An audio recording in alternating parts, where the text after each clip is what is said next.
Қазақтың киіз үйі жай баспана емес, ол физиканың нағыз зертханасы. Киіз үйдегі ауа әрдайым қозғалыста, ал бұл термодинамиканың заңдарына толық дәлел. Ертеде қазақтың кең даласында киіз үйде 3 ағайынды газ өмір сүріпті. Аттары изотемір, изобарыс, изохор екен. Олар адамдарға көмектесуді жақсы көретін, бірақ әр қайсының мінезі бөлек болыпты. Изотемір сабырлы ағайын, изотермиялық процесс. Изотемір деген өте сабырлы. Не істесе де температурасы өзгермейді екен. Бір күні ол самауырында жылтып жатып, менің температурам өзгермейді, бірақ көлемімді кішірейтсеңдер, мен қысымды арттырамын, депті.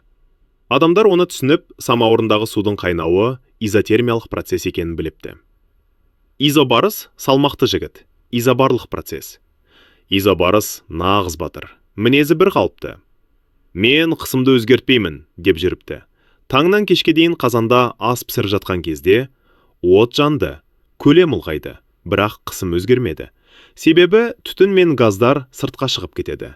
Сөйтіп адамдар білді, қазан қайнағанда көбіне изобарлық процесс жүреді.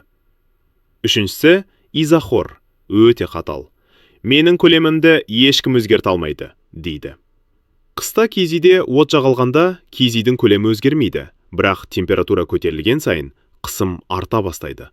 Балалар сонда түсініпті, бұл изохоралық процесс екен.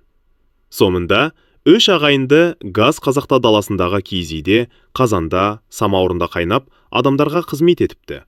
Ал адамдар олардың мінезін зерттей келе, термодинамиканың бірінші заңы осылардың бәрін біріктіретін түсініпті. Жылу мөлшері ішкі энергияның өзгерісімен жұмыстың қосындысына тең екендігін біліпті.